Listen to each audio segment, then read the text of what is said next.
Nouvelle vidéo, on va parler du potentiel qu'il y avait sur GBP-CHF de prendre plus de 250 pips de trade. Donc 250 pips, c'était la taille du mouvement depuis la cassure du range. Depuis ce point-là, il y avait énormément d'opportunités depuis la cassure de ce range. On va aller en H4 globalement pour analyser tout ça, mais d'abord on va faire une analyse fondamentale et une analyse du sentiment du marché pour mieux comprendre comment est-ce qu'on aurait pu attraper ce mouvement, parce que c'est pas uniquement parce qu'il y a une cassure de range que le mouvement est tradable. Toutes les cassures de range ne sont pas forcément tradables. Ce qu'il faut comprendre, c'est comment est-ce que cette cassure-là de range était tradable et pourquoi est-ce qu'elle l'était. Donc dans un premier temps, il faut analyser le fondamental. On va démarrer avec le sentiment du marché. Forcément, le sentiment du marché, il y a toujours deux contreparties. C'est soit l'un, soit l'autre. Vous êtes soit en marché risk-on, soit en marché risk-off. Risk-on, ça veut dire que les investisseurs et les marchés auront confiance, qui pourront placer, les institutions vont placer leurs fonds, vont placer leur argent dans des actifs plus risqués, dans des devises plus risquées, souvent des devises qui sont liées à des matières premières, par exemple, parce qu'on va miser sur un développement, sur de bonnes perspectives, sur du développement économique, par exemple. Tout ça, c'est quand les marchés sont optimistes. Actuellement, les marchés ne sont pas optimistes. Les marchés sont dans l'autre phase, c'est le risk off. Les marchés sont pessimistes. Pourquoi? Parce que forcément, on a un conflit militaire armé qui est en train de dégénérer. Je parle évidemment de Israël et Palestine. Et donc forcément, quand il y a un conflit militaire armé, qu'est-ce qui se passe? Les marchés passent en risk-off. Les investisseurs préfèrent sécuriser leurs fonds, les mettre dans des valeurs qui ont moins de potentiel, qui offrent moins de rendement, mais qui par contre vont leur offrir de la sécurité. Et donc les flux monétaires, les flux de demande vont se diriger vers les actifs les plus sécuritaires, qui offrent le plus de sécurité. Parmi eux, on a le CHF, par exemple. Donc dans notre exemple du jour, on a aussi le gold. Comme vous avez pu le voir, le gold a rebondi. Il y a eu un énorme mouvement haussier de 1820 à 1970 actuellement, c'est-à-dire un énorme mouvement de 1500 pips. C'est massif, mais c'est simplement le résultat de la forte demande de sécurité. Dès qu'il y aura un conflit armé comme ça qui va exploser, là c'était Israël-Palestine, le prochain qui risque d'exploser, c'est euh, la Chine qui interviendra potentiellement peut-être en 2024 ou 2025 à Taïwan. Les États-Unis vont devoir se mouiller aussi. Ils sont déjà préparés à se mouiller. Ils sont déjà inclus dans leur budget militaire avec l'Ukraine et l'Israël, Taïwan. Donc on sait que ça risque de dégénérer, on sait que la situation est tendue. Maintenant, là, si vous n'avez pas attrapé les mouvements de hausse du gold avec l'escalade du conflit en Israël, vous pourrez très bien les attraper potentiellement avec l'escalade du profit de Taïwan plus tard. Le tout, c'est de se préparer, analyser les mouvements qui ont eu lieu cette fois-ci et se préparer pour la prochaine fois, pour mieux attraper les mouvements la fois suivante. De même que ceux qui n'avaient pas attrapé les mouvements de l'invasion de l'Ukraine par la Russie, avec la hausse du gold, exactement la même chose, la hausse du CHF. Il y a il y a à peu près un an et demi, en début d'année dernière, et ben là, cette fois-ci, vous étiez capable, par rapport à ce que vous aviez vu la dernière fois avec Ukraine-Russie, d'attraper ce genre de mouvement en lien avec l'intervention d'Israël en Palestine. Ça fait monter l'insécurité dans le monde, et forcément, quand il y a de l'insécurité dans le monde, il y a de la recherche de sécurité sur les marchés, et c'est bon pour les valeurs refuges, dont le CHF. En plus de ça, en plus de l'analyse du contexte, en plus du risk-off, qui est positif pour le CHF et négatif pour le GBP, on a un fondamental en dehors du sentiment du marché qui est très faible pour le GBP et très fort pour le CHF. Je m'explique, on commence par le GBP. Pour le GBP, je vais vous le noter, on commence par le GBP. Le GBP est faible. Pourquoi est-ce que le GBP est faible? Le GBP est faible parce qu'on a toujours une inflation qui est très très haute, elle stagne à 6,7%. Le chiffre est sorti cette semaine, donc c'est un chiffre qui est beaucoup beaucoup trop élevé. Tout en sachant que la Banque centrale d'Angleterre, la BOE, a des taux qui sont très élevés depuis très longtemps déjà, des taux d'intérêt. Les taux d'intérêt sont à 5,25%. Il faut savoir que c'est super élevé parce qu'en comparaison, la Fed, elle a touché, elle, les 3% d'inflation, donc plus de la moitié de l'inflation anglaise, avec des taux à 5,5%. Donc la différence d'efficacité, elle est radicale. Plus les taux sont élevés, plus on essaye de lutter contre l'inflation. Les taux de la Banque centrale anglaise sont quasiment similaires à ceux de la Fed, la Banque centrale américaine, mais pourtant l'inflation est 2 fois supérieure. Ça montre une différence d'efficacité majeure. L'autre souci, c'est qu'une banque centrale doit gérer avec le fait de ne pas garder ses taux trop élevés trop longtemps. Parce que si elle garde ses taux trop élevés trop longtemps, ça va trop restreindre l'économie et ça va entraîner une récession trop forte. Une récession, c'est une période de contraction économique trop importante et trop longue. Euh, le souci, c'est qu'on observe, avec cette inflation qui est déjà très élevée, on observe déjà une économie qui est très faiblissante en Angleterre. Et c'est pas bon signe. En général, si l'économie faiblit quand l'inflation a déjà bien faibli, c'est une bonne chose. C'est pas grave, ça montre, c'est normal en fait. Mais là, avoir l'inflation toujours si haute et l'économie déjà si affectée, c'est pas bon signe. Parce que les taux vont devoir être maintenus encore très longtemps pour que l'inflation chute, comme on est encore à 6,7%, et que l'objectif c'est de la ramener à 2%. Donc forcément, il va y avoir des dégâts économiques qui seront encore plus importants dans le futur. Et ça, les institutions et les investisseurs le planifient et l'anticipent. Ça rentre en compte dans leur analyse. Comment est-ce qu'on sait que l'économie est très faible? On a beaucoup d'indicateurs qui sont catastrophiques, dont les PMI. Les PMI, c'est des enquêtes qui sont menées et qui montrent que, en gros, en dessous de 50, c'est négatif pour la devise. Les PMI GBP se rapprochent plus des 40 que des 50. On enchaîne les datas négatives. C'est des datas qui sont similaires à la crise de 2009, pour comparer. Donc, les datas sont très, très négatives. Aujourd'hui, donc on est le 20 octobre, vendredi, on a eu encore une news très négative sur les ventes au détail.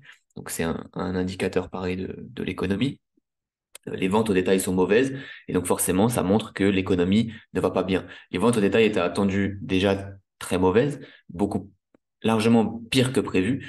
Il y avait une grosse variation par rapport au mois dernier. Le mois dernier, les ventes au détail étaient positives. Là, on s'attendait à une variation négative, à moins 0,3 ou moins 0,4, si je dis pas de bêtises, et on est sorti à moins 0,9 alors que le mois dernier, on était à 0,3 ou 0,4. Donc il y a une variation qui est énorme, les ventes au détail sont en chute libre, l'économie est en chute libre, et au vu de la force encore de l'inflation, c'est très négatif pour le GBP. Dans le même temps, vous ajoutez à ça, comme s'il n'y avait pas déjà assez de mauvais facteurs, le fait que la Banque centrale est de plus en plus divisée, est de plus en plus incohérente. Quand vous avez le rapport sur la politique monétaire qui sort, vous voyez les votes des membres de la Banque centrale. Vous voyez à combien ça s'est joué, parce qu'on va voter à chaque fois pour la décision. Chaque membre a un vote. Il y a 9 membres. Chaque membre a un vote. Ils votent soit pour un maintien des taux, soit pour une hausse, soit pour une baisse. Et là, ça s'est joué à rien. C'était 5-4. 5 en faveur d'une pause dans les taux et 4 en faveur d'une hausse de taux. Quand on voit une banque centrale aussi divisée, sachant qu'habituellement, c'est des décisions qui se font à 8-1, à 7-2 ou à 9-0, la banque centrale se met d'accord. Quand on voit une banque centrale aussi divisée, aussi désunie, qu'on voit beaucoup d'hésitation, qu'on voit que l'inflation est toujours très forte, que les conséquences économiques sont déjà là, forcément, c'est un futur très sombre pour le GBP. Pourquoi? Parce qu'il y a beaucoup d'incertitudes, il y a beaucoup de risques de récession forte, il y a beaucoup de risques que l'économie s'effondre, et donc forcément, les investisseurs n'ont pas confiance, préfèrent placer leur argent dans une autre devise que le GBP. Donc la demande de GBP diminue, et la demande d'autres devises va augmenter. La demande de devises qui offre plus de sécurité. Et d'autant plus dans un contexte risk-off de conflit militaire, comme je l'expliquais avant. Et c'est là que le CHF devient intéressant, parce que le CHF, lui, c'est une valeur refuge par excellence. Une valeur refuge, c'est une valeur dans laquelle les investisseurs vont investir pour trouver de la sécurité, en cas de risk-off, comme je l'expliquais avant. Le CHF, il offre une inflation faible. La Banque centrale, la SNB est plutôt hawkish, ça veut dire que elle n'est pas fermée à de nouvelles hausses de taux, elle n'est pas fermée à faire plus pour l'économie, pour maintenir, pour l'inflation plutôt, pour réduire l'inflation, pour, euh, pour continuer d'offrir cette sécurité-là que d'autres ne peuvent pas offrir. Et le CHF offre surtout une stabilité économique. La Suisse, c'est la neutralité, c'est la stabilité. C'est pour ça que c'est une des valeurs refuges par excellence, avec le gold, par exemple. Jusqu'à aujourd'hui, le CHF avait beaucoup de mal. Maintenant, je vous invite à regarder le graphique, l'introduction est finie. Le CHF avait beaucoup de mal à prendre en valeur. On le voit qu'on était dans un range depuis très longtemps. Depuis mi-juillet, on était dans un range et c'est à peu près ça sur toutes les CHF. Pourquoi? Ça s'explique simplement parce que l'USD offrait la même chose en mieux. L'USD offrait une stabilité économique, une inflation faible et une banque centrale aussi hawkish. Sauf que il y avait une différence de taux d'intérêt. Je vais tout doucement décaler le micro sans le faire tomber pour vous écrire tout ça. Il y avait une différence de taux d'intérêt. Il faut savoir que la SNB a des taux inférieurs à 2%. On a 1,75%. Et la Fed, la Banque centrale américaine, a des taux à 5,5%. Qu'est-ce que ça veut dire concrètement? Le taux d'intérêt, le taux directeur, donc ce fameux 2% ou 5,5%, c'est le taux auquel vont être rémunérés les investisseurs qui placent leur argent en CHF, en USD, etc. Plus le taux est fort, plus la rémunération est élevée. Si vous êtes un investisseur et que vous avez le choix entre placer votre argent dans une devise qui a une inflation faible, une banque centrale hawkish, de la stabilité économique, des perspectives très bonnes au niveau économique, mais qui va vous offrir 5,5% d'intérêt ou 2% d'intérêt. Et tout le reste, c'est exactement pareil. Qu'est-ce que vous allez faire? Eh bien, vous allez placer votre argent dans la devise qui vous offre 5,5%. Parce qu'en plus de la sécurité, de la stabilité, de l'optimisme économique, elle vous offre un plus gros rendement. Et c'est pour ça que le CHF, pendant longtemps, a stagné parce que l'USD lui volait la vedette. Là, l'USD a bien repris en valeur et on entre dans une situation un peu plus complexe pour l'USD, entre guillemets, parce que la Fed, là, est en train de ralentir la cadence, elle est un peu moins hawkish, elle n'est pas dovish du tout, elle n'est pas baissière du tout au niveau des taux, mais elle prend son temps, elle stabilise. L'USD a bien repris en valeur. Euh, il y a aussi la guerre, parce que les États-Unis sont très impliqués dans les guerres. Donc forcément, on va chercher des valeurs refuges qui sont un peu en dehors des conflits. Les États-Unis rentrent dans les conflits, la Suisse ne rentre jamais dans les conflits. Donc c'est pour ça que le CHF prend aussi en valeur maintenant. Et donc actuellement, le CHF reprend en valeur. Je l'avais expliqué dans le groupe privé de la formation, dans les analyses fondamentales que j'envoie tous les jours, parce que j'envoie tous les jours les analyses fondamentales, où j'analyse le biais de chaque devise, j'analyse chaque news avant, les potentiels scénarios, j'analyse chaque news ensuite après, on fait un récap, l'impact sur le marché. Et là-dedans, j'expliquais que pour que le CHF reprenne en valeur, il faudrait soit des mauvaises news pour l'USD, c'est pas arrivé, soit une hausse du risk-off, c'est-à-dire un événement macroéconomique ou un événement géopolitique qui serait défavorable à l'USD et qui serait plutôt favorable au CHF, comme soit une guerre, soit une crise bancaire de nouveau, etc. Donc il y a eu Israël-Palestine, ce qui fait que le CHF a pu reprendre en valeur parce qu'il a été plus demandé, justement parce que le CHF est une valeur refuge par excellence en situation de crise. Quand vous mixez tout ça, vous avez le sentiment du marché, dans un premier temps. Le marché est en risk-off. Vous avez dans un second temps le GBP faible. Ensuite, vous avez encore le CHF qui est très fort. Le sentiment du marché va booster le CHF et va diminuer encore plus le risque qu'envie de prendre les investisseurs dans le GBP. On ne veut pas prendre de risques dans une situation comme ça. On veut vraiment sécuriser nos fonds. Pour sécuriser ces fonds, il y a le CHF. Donc c'est une valeur refuge, c'est très bon pour le CHF qui est qui prend de la valeur en tant que risk-off. Maintenant, si on analyse un peu le graphique, on voit qu'on a une structure, je vais enlever tout ce que j'ai rajouté, on voit qu'on a clairement une structure de consolidation. Si on dézoome un peu, je vais aller en daily un petit peu. Si on dézoome un peu, en daily, on a plutôt une structure baissière. Vous le voyez, le prix est en train de créer des bas de plus en plus bas, des hauts de plus en plus bas. La tendance de long terme est largement baissière. Maintenant, depuis quelques temps, les marchés sont quand même en range. On le voit, ça consolide depuis fin 2022. Toute l'année, GBP/CHF a été en range. On attend de nouveaux éléments fondamentaux. Si on zoome un peu, à l'intérieur de ce gros range daily, on a eu une petite consolidation, comme je vous expliquais avant, depuis fin juillet, début août. J'ai entouré ce carré-là parce que l'impulsion qui précède la consolidation est assez intéressante. Il y a une forte probabilité de répéter cette impulsion. Je vais vous le dessiner sur Zoom directement. Il y a une forte probabilité de répéter cette impulsion à la cassure du range. Évidemment, il faut que ce soit poussé par le fondamental et il faut que ce soit poussé par des confirmations techniques aussi. Est-ce qu'ici on a eu des confirmations fondamentales? Oui, on a un CHF qui est fort, un GBP qui est faible, on a une hausse des risques sur les marchés, on a un conflit géopolitique. Donc forcément, c'est bon pour le CHF, c'est pas bon pour le GBP. Maintenant, techniquement, très simple, pas besoin de faire compliqué. Une fois que vous avez fait cette analyse fondamentale-là, une fois que vous avez analysé le contexte, c'est très très simple. Il n'y a pas besoin de faire plus compliqué que ça. Vous voyez qu'il y a une première grosse impulsion, le prix a consolidé pendant des mois. Une fois que vous avez la confirmation que, en corrélation avec le fondamental, le prix casse ce range, vous avez une probabilité de répéter une impulsion d'une taille similaire. C'est très très simple. On est loin des concepts de SMC, ICT, tout ça, tous les trucs complexes, ça ne sert à rien. Gardez votre trading simple. Gardez l'approche du trading toujours simple. Orienté fondamental, structure de marché, timing. C'est tout. Pas plus. Mon trading, c'est toujours ça. J'ai un billet fondamental, j'analyse le billet fondamental. Ensuite, je vais analyser la structure de marché. Et une fois que j'ai analysé la structure de marché, je vais attendre des confirmations techniques pour entrer dans le sens de la structure et du fondamental. Typiquement, ici, il y avait simplement à attendre une cassure du range forte. Vous voyez, là, il y a pas mal d'indécisions. On casse pas vraiment. On attend vraiment cette grosse bougie de cassure-là pour avoir la confirmation que le range a cassé. Ici, le range casse avec cette grosse bougie baissière. À partir de là, vous pouvez jouer le biais GBP/CHF faible. Peu importe que vous le jouiez ensuite en H4, en H1, en M30, en intraday, peu importe. Tout ce potentiel de mouvement-là, vous savez que le prix pourrait chuter à peu près jusqu'ici, parce que le prix a de fortes probabilités de répéter cette impulsion-là. Tout cet espace-là, vous pouvez le trader, que ce soit en H4, simplement prendre un trade à la clôture de cette bougie, le stop loss ici, le TP en bas. On va le simuler. Regardez, on va le simuler. On va pas s'embêter. Ah, j'ai mon graphique qui bug, voilà. On va le simuler. Prenons une vente simplement ici, à la clôture. En dehors du range, on met le stop loss un petit peu au-dessus de la précédente résistance, le TP en bas. Sans rien faire, vous avez un ratio 1 pour 2,5. Avec un ratio 1 pour 2,5, vous avez besoin d'être rentable moins de 30% du temps pour être, enfin, vous avez besoin d'avoir un taux de réussite inférieur à 30% pour être rentable. C'est-à-dire 3 fois rien. Entrer dans le sens du fondamental et de la structure, tout simple. Maintenant, on peut descendre. Vous pouvez aller en M30. En M30, vous avez votre bougie H4 qui clôture ici. Vous avez une première grosse impulsion en M30 que vous allez probablement pas attraper. Vous attendez une correction. Et de là, à partir de cette correction, il y a plein de possibilités qui s'offrent à vous.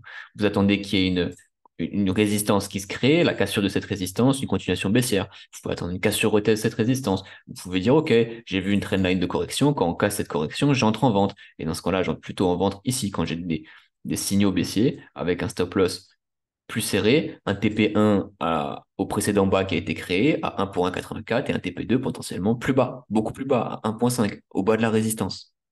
C'est quelque chose qui est possible, qui est envisageable. Il y a énormément de possibilités. Ce qu'il faut comprendre, c'est dans quel range est-ce que je me situe. Est-ce que dans cet intervalle-là, il y a un gros potentiel?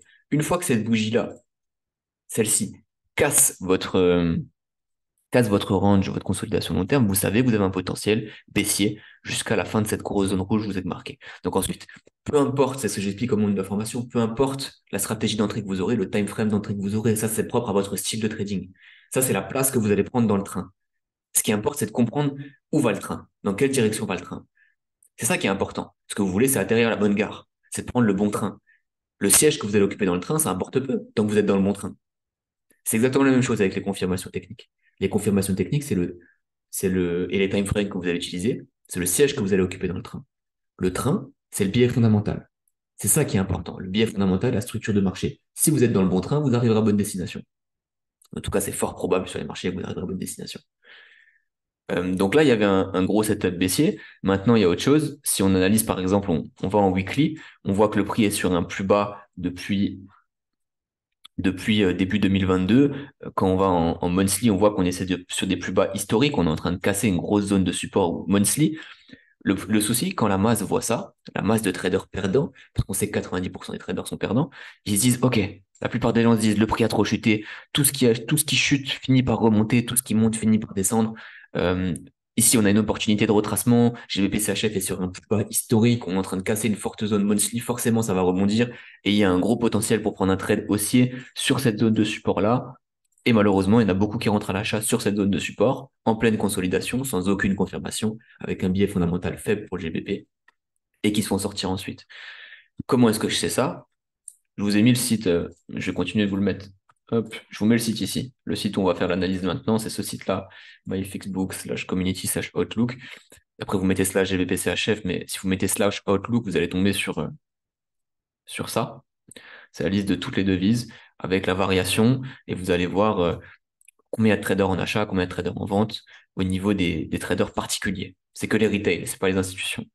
Si vous regardez sur GBP-CHF, on voit la masse acheteuse qui augmente, qui augmente, qui augmente. Le nombre d'acheteurs, c'est la courbe verte, ne fait qu'augmenter. Le nombre de vendeurs ne fait que diminuer. On a 97% d'acheteurs sur GBP-CHF. Expliquez-moi comment c'est possible maintenant, après cette vidéo-là. La structure est clairement baissière, le fondamental est clairement baissier. Le sentiment du marché, le thème du marché actuel, le risk-off est en faveur du CHF. Le GBP va très mal fondamentalement. Techniquement, est-ce qu'on voit une seule raison d'acheter? Aucune.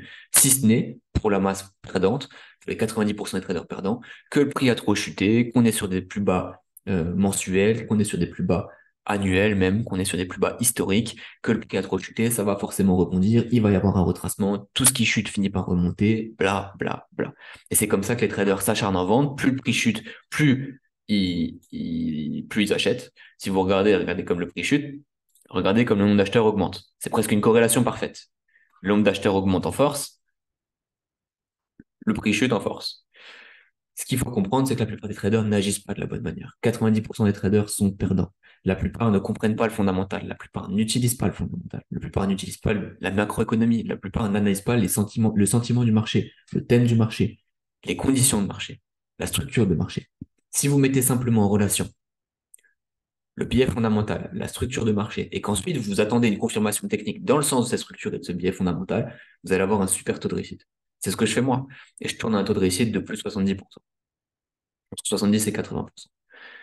C'est des taux de réussite qui paraissent énormes. Maintenant, j'ai des ratios qui sont conservateurs. En règle générale, comme je vous l'ai expliqué avant, je vais prendre un TP1 entre 1 pour 1 et 1 pour 2. Je vais prendre un TP1, je clôture la moitié de ma position. Je mets mon trade Je mets le reste de mon trade à break-even, les 50% restants, et je laisse courir jusqu'à un TP2 plus éloigné, une zone plus lointaine, comme par exemple le bas de cette zone H4 sur GBP/CHF. C'est mon process sur tous les trades. Et cette analyse fondamentale-là, ensuite, elle vous permet de trader n'importe quelle devise. Cette semaine-là, je l'ai envoyé dans le groupe privé. On a analysé le gold euh, haussier après une petite correction baissière en fin de semaine. C'est exactement ce qui s'est passé parce qu'on comprenait le biais fondamental. On a analysé Euro NZD à la hausse. Il y a eu une hausse de 350 pips, exactement comme analysé. Pourquoi? Parce qu'on savait que le NZD était plus faible, qu'il était moins demandé, parce que c'est une devise à risque.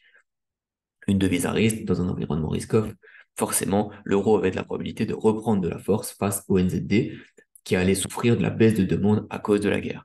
Dans le même temps, la Chine a déçu. La Chine, c'est un partenaire commercial du NZD, de la Nouvelle-Zélande. Donc forcément, ça a encore atténué la demande de NZD et c'était positif pour Euro-NZD.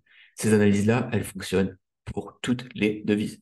Chaque début de semaine, dans le groupe d'information, j'envoie des analyses fondamentales sur toutes les devises. Je dis, OK, CHF est fort et j'explique. J'explique pourquoi le CHF est fort. Le GBP est faible. J'explique pourquoi le GBP est faible. Exactement comme j'ai fait là, mais en encore plus détaillé. L'analyse de début de semaine, elle fait une dizaine de pages par PDF. Et après, chaque jour, on analyse les news. On attend que des news aillent dans le sens du biais fondamental, qu'on ait des confirmations dans le sens du biais fondamental, et on trade dans le sens du biais fondamental. Tout simplement. Avec du price action très simple. Tout ça, c'est pas facile. C'est pas des choses qui sont faciles à comprendre, c'est pas des choses qui sont faciles à faire. Mais par contre, une fois que vous les comprenez et que ça devient un système de trading, c'est un système qui devient simple à exécuter. Et le trading, c'est ça, c'est pas facile en fait, mais ça peut devenir simple une fois que vous maîtrisez les concepts importants. Évitez la complexité, évitez de trader avec 100 milliards d'indicateurs, évitez de trader avec des méthodes de price action bien trop compliquées qui relèvent plus du marketing que du trading, comme le SMC, l'ICT, peu importe. Je vais me faire des ennemis, mais c'est pas grave, c'est la réalité. Trader avec de la simplicité. Comprenez pourquoi est-ce que les marchés bougent. Pourquoi est-ce que la demande sur tel ou tel actif, sur telle ou telle devise augmente ou diminue? Pourquoi est-ce qu'elle a un potentiel de hausse ou de baisse?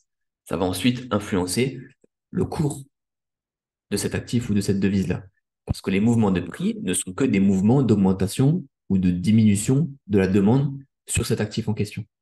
Donc si vous comprenez pourquoi est-ce que le GBP a potentiellement une baisse de demande à venir, vous comprenez que le biais fondamental du GBP est faible et vous allez essayer de le trader contre une devise plus forte, tout simplement. J'espère que ça vous aura été utile. Si vous avez des questions, n'hésitez pas à les poser en commentaire. Et puis, si la vidéo vous a plu, n'hésitez pas à vous abonner, à aimer la vidéo pour soutenir la chaîne. Je vais essayer d'envoyer à peu près une vidéo par semaine comme ça, essayer de faire un peu plus d'analyse technique et fondamentale parce que je sais que c'est ce qui manque. Et si vous avez plus de questions, encore une fois, n'hésitez pas. Vous savez que vous pouvez les poser dans l'espace commentaire ou me contacter directement sur Instagram.